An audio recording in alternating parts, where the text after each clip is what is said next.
করল্লা ভর্তা।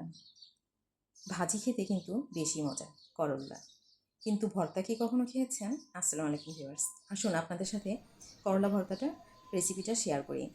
আসলে কিন্তু অনেক মজার, আপনারা যদি এভাবে বানিয়ে খান খুবই ভালো লাগবে। তো আমি প্রথমে করলা কেটে পানিতে বসিয়ে দিলাম, আর সাথে আলু অ্যাড করব। তো সেজন্য আমাকে আলুটা কেটে নিতে হবে, এজন্য আমি কয়েকটা ছুরি বের করলাম। ভিউয়ার্স, আপনাদের সাথে ছুরিগুলো শেয়ার করছি, খুবই ভালো ছুরিগুলো। এগুলো চায়না ছুরি, আমি দোকান থেকে অনেক আগে দেখেছিলাম, পরে আবার গিয়ে কিনেছি। আলহামদুলিল্লাহ খুবই ধারালো ছুরিগুলো। তো একটা কিনতে গিয়ে আমি 3টা কিনে নিয়েছি, কেননা এটা একটা বিক্রি হবে না, 3টা একসাথে ছিল, একটা সেট, যার কারণে সেটটাই কিনে নিয়েছি। তো এই যে আমি সিদ্ধ করে নিলাম, এখন এগুলোকে ভর্তা করব। তো এর জন্য আমার লাগবে ধনেপাতা, কাঁচামরিচ, পেঁয়াজ কুচি। তো সেগুলো আমার কেটে নিতে হবে, এজন্য আমি ছুরিটা বের করলাম। খুবই ভালো লেগেছে, ছুরিটা অনেক ধারালো ছিল, এত ধারালো ছিল যে আমার আঙ্গুল কেটে গেছে এটা ধুতে গিয়ে। তো ধনেপাতাগুলো কেটে নিলাম, আর সাথে কিছু কাঁচামরিচও অ্যাড করব। আপনারা করলা এগুলো মানে আমি তো সিদ্ধ করে কাঁচা পেঁয়াজ মরিচ দিয়ে মেখে নিয়েছি। আপনার ইচ্ছা করলে কিন্তু পেঁয়াজ মরিচ ভেজে নিতে পারেন তেলের সাথে, সরিষার তেল অথবা সয়াবিন তেলে ভেজে করলাটা এভাবে ম্যাশ করে মিক্স করতে পারেন। করলা আসলে আমাদের শরীরের জন্য কিন্তু অনেক উপকারী।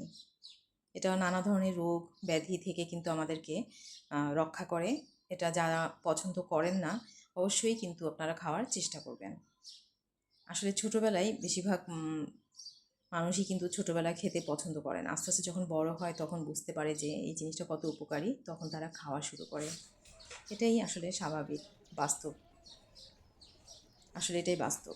তো এই যে আমি কাঁচামরিচ, পেঁয়াজ রেডি করে নিলাম, আর হচ্ছে ধনেপাতা কুচিও রেডি করে নিয়েছি, আর সাথে লবণ দিচ্ছি, এর সাথে সরিষার তেল অ্যাড করলাম। এগুলো এখন পিষনিতে ভালো করে একটু পিষে নেব।